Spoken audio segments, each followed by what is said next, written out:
Assalamualaikum warahmatullahi wabarakatuh. Perkenalkan, nama saya Miska Nursyahada, NPM 101210886 dari kelas C5 Manajemen.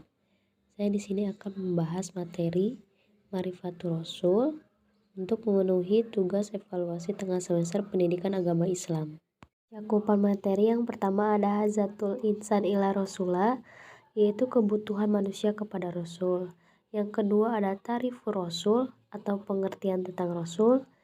Yang ketiga tarbiyah ma'rifatur Rasul atau kedudukan Rasul.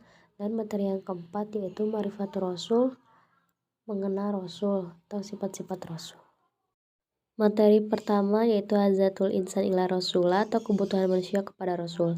Setiap manusia diciptakan oleh Allah Subhanahu wa Ta'ala dengan fitrah, di mana manusia bersih, suci, dan mempunyai kecenderungan yang baik dan ke arah positif, yaitu ke arah Islam. Fitrah manusia diantaranya adalah mengakui kewujudan Allah sebagai pencipta, keinginan untuk beribadah, dan menghendaki kehidupan yang teratur. Kemudian yang pertama adalah al-insan. Al-insan atau manusia adalah ciptaan Allah Subhanahu wa Ta'ala yang diberikan banyak kelebihan dan keutamaan dibandingkan dengan makhluk Allah lainnya. Karena itu, manusia diberikan potensi akal untuk mengembangkan seluruh potensi yang dimilikinya secara optimal, dengan tetap berpedoman kepada ajaran Allah agar manusia bisa mewujudkan dirinya sebagai makhluk Allah yang mulia. Jika tidak demikian, manusia akan terjerumus pada kehinaan, bahkan lebih hina dari binatang sekalipun. Ada dalam Quran surat Al-Qiyamah ayat 14 yang berbunyi balil insanu ala nafsihi basiroh, yang artinya bahkan manusia itu menjadi saksi atas dirinya sendiri. Yaitu fitrah. Fitrah manusia sudah dibekali oleh Allah Subhanahu wa Ta'ala dengan nilai-nilai yang dapat menilai suatu tingkah laku. Berapa fitrah manusia adalah keinginan manusia untuk mengabdi kepada Khalik, mengakui keberadaan Allah Subhanahu wa Ta'ala sebagai Khalik, dan keinginan manusia untuk hidup teratur. Quran surat Al-Baqarah ayat 21 yang artinya wahai manusia, sembahlah Tuhanmu yang menciptakan kamu dan orang yang sebelum kamu. Ketiga ada hidayatul Rasul atau mengikuti petunjuk Rasul, berarti kita mengikuti jalan agama Allah yang mempunyai langit dan apa-apa yang di bumi.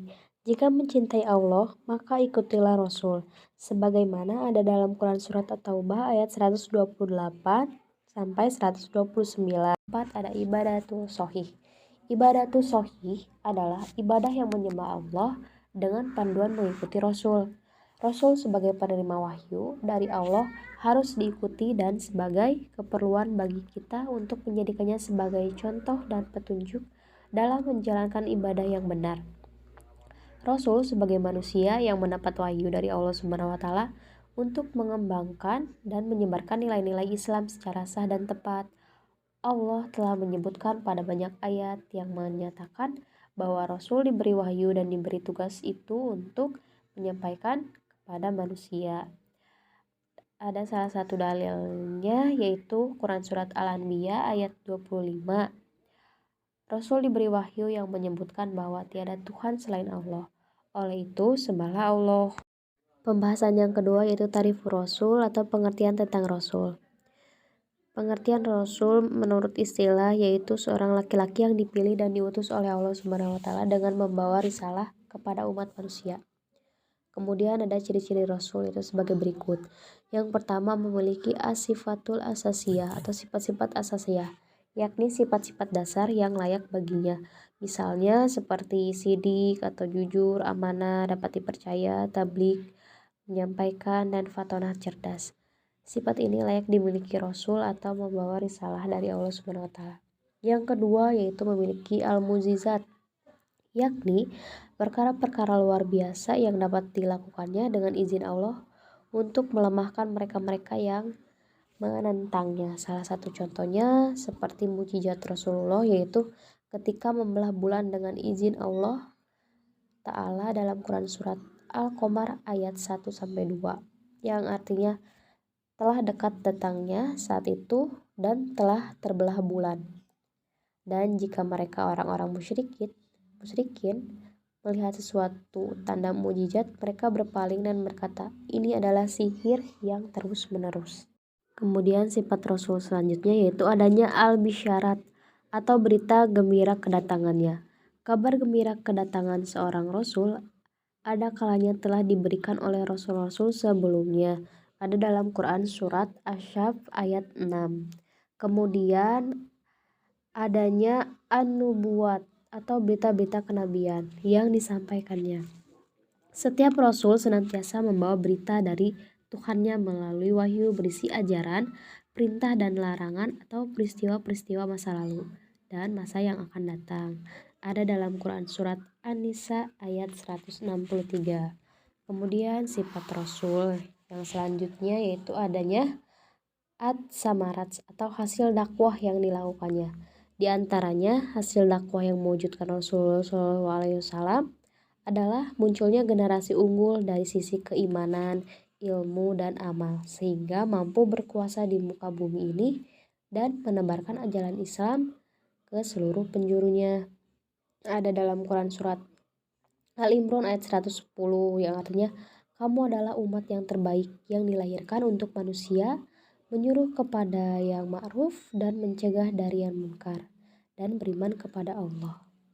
Pembahasan yang ketiga yaitu tarbiyah marifatul rasul atau kedudukan rasul. Wasiat Rasulullah SAW yaitu kutinggalkan untuk kamu dua perkara pusaka, taklah kamu akan tersesat selama-lamanya. Selama kamu masih berpegang pada keduanya yaitu kitabullah dan sunnah rasulnya. Rasulullah yaitu sebagai hamba. Yang pertama yaitu Rasulullah sebagai seorang manusia. Yang kedua memiliki nasab garis keturunan. Dan yang ketiga yaitu memiliki jasad. Kemudian dakwah Rasulullah yaitu yang pertama perjalanan dakwah yang dilakukan oleh Nabi Shallallahu Alaihi Wasallam dari menyampaikan risalah hingga memimpin umat. Yang kedua, beliau menghadapi berbagai kalangan seperti bangsawan dan rakyat biasa, orang merdeka dan budak belian, ada Arab dan Ajam atau non-Arab, laki-laki dan perempuan, serta segala umur. Yang ketiga yaitu semuanya mendapatkan dakwah Rasulullah yang bijak atau nasihat yang baik. Kemudian ada fikih dakwah. Fikih dakwah Rasulullah yaitu dari perjalanan dakwah Nabi SAW kita memperoleh ilmu tentang bagaimana berdakwah yang benar atau dikenal dengan fikih dakwah. Fikih dakwah yaitu mendalami dan memahami seperti sejarah dakwah, faktor-faktor keberhasilannya, rukun-rukunnya dan cara-caranya serta saran-sarannya, kesimpulan dan evaluasi. Kemudian ada keistimewaan Sirah Nabawiyah atau keistimewaan Rasulullah. Yang pertama ada sejarah hidup Nabi Muhammad paling benar dibandingkan dengan sejarah hidup nabi-nabi yang lain. Sejarah hidup Rasulullah sampai ke tangan kita melalui jalur ilmiah yang paling terpercaya dan pasti, sehingga fakta-fakta dan peristiwa-peristiwanya tidak mungkin diragukan. Terus yang kedua, fase-fase sejarah hidup Nabi Muhammad jelas adanya, yakni sejak dari perkawinan ayahnya yaitu Abdullah dan ibunya Aminah sampai dengan wafatnya. Kemudian yang ketiga yaitu sejarah Nabi Muhammad SAW merupakan lukisan sejarah seorang manusia biasa yang mendapat keistimewaan berupa kerasulan, sehingga tidak keluar dari kemanusiaannya, tidak dibumbui dengan dongeng-dongeng, dan tidak pula beratribut-atribut ketuhanan sedikit pun. Pembahasan yang keempat yaitu Marifatul Rasul atau mengenal Rasul. Sifat-sifat Rasul yang pertama, satu al-basyariyatul kamilah yaitu kemanusiaan seutuhnya. Beliau adalah manusia seutuhnya, memiliki jasad seperti manusia pada umumnya dan memiliki perasaan seperti manusia lainnya sebagai manusia yang mendapat wahyu. Quran surat Ibrahim ayat 11. Yang kedua al-ismah yaitu terpelihara dari kesalahan dan dosa. Rasulullah dijaga, dilindungi dan dicegah dan dikenalikan oleh Allah Ta'ala sehingga terhindar dari kesalahan dan dosa. Yang ketiga yaitu sifat asidik, jujur. Yang keempat sifat al-fatonah yaitu cerdas. Yang kelima sifat al-amanah, terpercaya. Yang keenam at-tabligh atau menyampaikan risalah. Yang ketujuh yaitu sifat al-iltizamul kamil itu komitmen yang sempurna terhadap kebenaran. Beliau tidak pernah bergeser sedikit pun dari kebenaran. Beliau senantiasa berkomitmen kepadanya dari segala sisi. Salah satu contohnya adalah beliau tidak bergeming sedikit pun menghadapi tipu daya musyrikin Quraisy yang berusaha menodai dakwahnya. Sekian materi yang dapat saya sampaikan. Mohon maaf apabila ada salah kata. Terima kasih. Wassalamualaikum warahmatullahi wabarakatuh.